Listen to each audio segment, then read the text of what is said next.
जब आप जागरण सड़कों पे करते हो, माता की चौकी सड़कों पे लगाते हो, तब ट्रैफिक जाम नहीं होता है। ये सिर्फ 15 मिनट की नमाज पढ़ने से ट्रैफिक जाम हो जाता है आपका पूरा देश का। और बिना जुम्मे के ये लाल किले के पास, आनंद विहार के पास, अक्षरधाम के पास, ITO के पास 2-2 घंटे के जाम लगे रहते हैं, तब तो मुसलमान नमाज नहीं पढ़ रहे होते, तब क्यों ट्रैफिक जाम लगता है सड़कों के ऊपर। नमस्कार, आप देख रहे हैं DS4 और मैं हूं आपके साथ विनायक कुमार। देखिए, हरियाणा में भारतीय जनता पार्टी की सरकार है और सरकार ने एक फरमान जारी किया है। अब साफ तौर पे कह दिया है कि हरियाणा के अंदर ईद के दिन किसी की भी छुट्टी नहीं रहेगी। जी हाँ, जितने भी सरकारी कर्मचारी हैं उन तमाम लोगों को ड्यूटी आना होगा। इस चीज पर बातचीत करने के लिए इस वक्त हमारे साथ चौहान जी है, जुड़ेंगे, बातचीत करेंगे। चौहान जी, हरियाणा सरकार ने ईद की छुट्टी जो है कैंसिल कर दी है। दुर्भाग्यपूर्ण डिसीजन है ये। भारतीय जनता पार्टी जिस तरह के फैसले ले रही है, और विशेष रूप से मुसलमानों के खिलाफ, हमारे मुस्लिम भाइयों के खिलाफ, वो दिन दूर नहीं है जब भारतीय जनता पार्टी कहेगी कि सूरज भी हमारी मर्जी से उगेगा। जब मोदी जी नींद से जागेंगे, सुबह 8 बजे उठेंगे तो सूरज को 8 बजे उगना होगा। मोदी जी 10 बजे जागेंगे तो सूरज को 10 बजे उगना होगा। और वो दिन भी दूर नहीं है जब मुसलमानों को अपने घर से निकलने के लिए SDM या DM की परमिशन लेनी पड़ेगी। जिस तरह के आदेश पारित किए जा रहे हैं, सड़कों पे नमाज नहीं पढ़ोगे, क्यों नहीं पढ़ोगे भाई?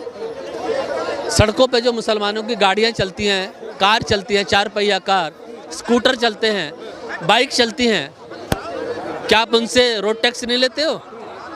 अगर लेते हो तो मुसलमानों को सड़कों पर चलने का अधिकार क्यों नहीं है? कह रहे हैं कि ट्रैफिक की समस्या ज्यादा हो जाती है, इसी वजह से सड़कों पर नमाज पढ़ने से रोका है। जब आप जागरण सड़कों पे करते हो, माता की चौकी सड़कों पे लगाते हो, तब ट्रैफिक जाम नहीं होता है। ये सिर्फ 15 मिनट की नमाज पढ़ने से ट्रैफिक जाम हो जाता है आपका पूरा देश का। और बिना जुम्मे के ये लाल किले के पास, आनंद विहार के पास, अक्षरधाम के पास, ITO के पास 2-2 घंटे के जाम लगे रहते हैं, तब तो मुसलमान नमाज नहीं पढ़ रहे होते, तब क्यों ट्रैफिक जाम लगता है सड़कों के ऊपर। बात ये है अपनी। एक बात बताइए, जागरण रात में होती है, नमाज जो है दिन में होती है, तो फिर आपको अंतर नहीं दिखाई दे रहा? अंतर हमें स्पष्ट दिखाई दे रहा है। अंतर है इनकी विचारधारा का।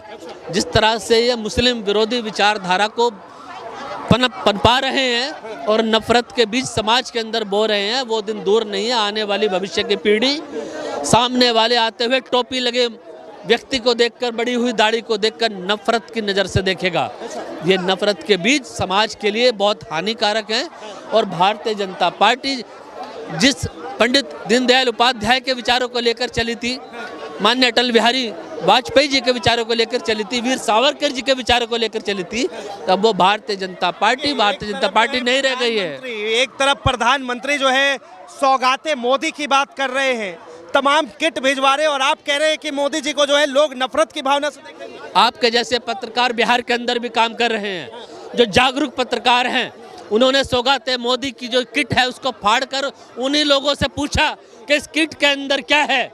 आपको जान के हैरानी होगी पत्रकार महोदय, वहाँ पर मर्द के लिए लुंगी है 80 रुपए की और महिला के लिए साड़ी है 100 रुपए की। जो महिला, आपने बोला गरीब मुस्लिम महिला के लिए हम सौगाते मोदी भेज रहे हैं, उस साड़ी के साथ ना ब्लाउज है ना पेटीकोट है, उस साड़ी को कैसे पहनेगी वो महिला? आप मुझे बताइए, क्या लुंगी पहन के नंगे शरीर मस्जिद में नमाज पढ़ने जा सकता है उस मुस्लिम महिला का पति? या वो महिला सिर्फ साड़ी लपेट कर सजदा कर सकती है अपने घर में नमाज का? कैसे? ये तो देश के टैक्स पेयर्स का पैसा था। तो विपक्ष ने तो वो भी नहीं भेजा। विपक्ष को तो ये भी दिखा कि सेवैया मोदी जी ने भेज दी, लेकिन जो है दूध नहीं भेजा, तो विपक्ष भिजवा दे ये चीजें। मोदी जी ने 25 रुपए की सेवैयाँ भेजी हैं, 10 रुपए की चीनी भेजी है, साथ में दूध नहीं भेजा। ठीक है, हम मानते हैं। विपक्ष ने कुछ भी नहीं भेजा। क्यों नहीं भेजा? क्योंकि विपक्ष जो है सत्ता के साथ बैठकर ये देख रहा है कि हमारे मुस्लिम परिवारों के साथ कितना अपमान ये लोग कर रहे हैं। टैक्स तो विपक्ष भी पे करता है। क्या विपक्ष के नेता टैक्स पे नहीं करते? इनकम टैक्स पे नहीं करते? अपनी गाड़ी का रोड टैक्स पे नहीं करते? हाउस टैक्स पे नहीं करते? बिजली पानी सब पे टैक्स पे करते हैं। कुल मिलाकर बात यह है कि जिस तरह से मोदी जी ने सौगाते मोदी भेजी, हो सकता है मोदी जी ने अच्छा प्रोडक्ट भेजा हो, तो ऐसे मोदी जी के ईमानदार नेताओं ने फिर भ्रष्टाचार कर लिया होगा। भाई, वहाँ के जागरूक पत्रकार दिखा रहे हैं, और वहाँ की हमारी मुस्लिम माताएं बहना जो गरीब हैं वो कहती हैं कि हमने रोज़ा इफ्तारी करनी है, 100-200 रुपया तो हम रोज़ कमा लेते हैं। मैं सब्जी बेचती हूँ, मैं घरों में बर्तन मांजती हूँ, झाड़ू पोछा करती हूँ, लेकिन मोदी को हमारे लिए सिर्फ सिंगल साड़ी भेजकर, जिस पे ना ब्लाउज है ना पेटीकोट है, और मेरे पति के लिए सिर्फ लुंगी भेज दी।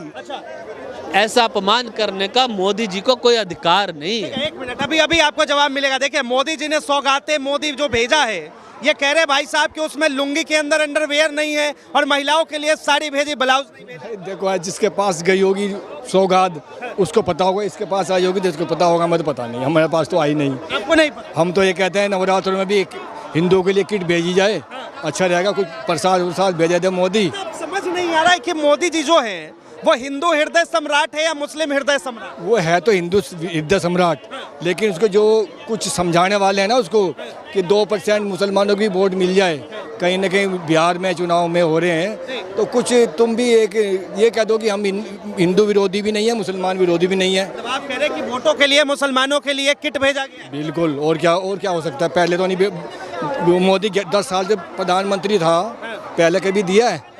नहीं दिया ना कुछ भी। जो सबको एक समाज में जो चल रहा है, जो गवर्नमेंट के बेनिफिट है, सबको बराबर मिल रहे हैं, लेकिन ये स्पेशल किट रमजान में स्पेशल किट पहले बटी है, नहीं बटी ना। मैं तो कहता हूँ नवरात्रे भी आ रहे हैं, एक किट हिंदू को भी दे दो सबको। अच्छा, वो नहीं, दिल्ली में तो बांट ही दो, गरीबों को पता लग जाएगा भाई हाँ हमारे पास भी किट आई है कोई। मतलब अब हिंदू समाज जो है वो नाराज है मोदी जी से? नहीं, नाराज नहीं है। तो नाराज नहीं है। हाँ, अभी तक हमारी होली बीत गई ना, किसी नेता ने एक लड्डू खिलाया क्या? किसी एक नेता ने लड्डू बांटा है? यहाँ तो वादा करके आए थे कि 2500 मिलेंगे 8 तारीख को, एक सिलेंडर मिलेंगे, नहीं मांगने की हिम्मत है। पता है मेरे प्याज काट दी जाएगी, इतनी हिम्मत नहीं है बोलने की। बताइए, चाचा के पास आपके पास आता हूँ, फिर चौहान जी आपके पास भी आऊँगा। एक बात बताइए, हरियाणा सरकार ने जो है अब कह दिया है ईद की छुट्टी पूरे हरियाणा में नहीं रहेगी, तो वो एक मुख्यमंत्री का अपना फैसला होता है, ना कि कोई वो केंद्र शासित प्रदेश है, वो स्टेट अलग मुख्यमंत्री है। छुट्टी को सही मानते हैं, गलत मानते हैं? देखो ऐसा, ईद की छुट्टी तो गवर्नमेंट छुट्टी है, पहले से है, वो चालू रहनी चाहिए। मैं ये उसको कैंसिल करना ठीक नहीं मानता हूँ। ठीक है। और जो ये सड़क पे नमाज पढ़ने की बात चल रही है उसको लेकर? देखो लोगों के दो दिमाग चलते हैं, एक उधर भी चलता है भाई, रोड पे नमाज पढ़ना एक प्रकार से व्यवस्था खराब करने वाली बात है। दूसरी बात कहते हैं कि रोड पे भंडारा भी लगाते हैं, उससे भी व्यवस्था खराब होती है, उसको तो कोई कुछ नहीं कहता। इसमें द्वेष भाव बढ़ने वाली बात है। इस बात को ये जो बीजेपी वाले वो राजनीति कर रहे हैं। दूसरे नेता भी तो राजनीति करते हैं ना। अब उन्होंने कहा कि रोड पर नमाज नहीं पढ़नी चाहिए, विपक्ष को चुप हो जाना चाहिए, पर नहीं पढ़नी चाहिए, रास्ता खराब हो जाता है, रास्ता बंद हो जाता है। अब नहीं, आप भाई सुनिए, अभी आपने ही कहा कि नमाज पढ़ने से रास्ता बंद हो जाता है, और आप ही कह रहे हो कि भंडारा लगाने से व्यवस्था खराब हो जाती है। तो ये बातें उठाता कौन है? ये मूर्ख हैं कौन कि जो नमाज को बंद करने के लिए अरे सुन तो लो, विवाद आप एक विपक्ष के नेता का वर्ड बता दीजिए जिसने ये कहा हो कि नमाज को पढ़ने के लिए रोड पे नहीं होगा या छत पे नहीं पढ़ सकते। एक विपक्ष के नेता का बताओ ना, और अगर जो कह रहा है उसका मूर्ख का नाम भी बता देना कि हाँ इसने किया है। किसने कहा बताओ इनको? इनकी बोलती नहीं निकलेगी। कहा है क्या? कहा है क्या किसी ने? नहीं विपक्ष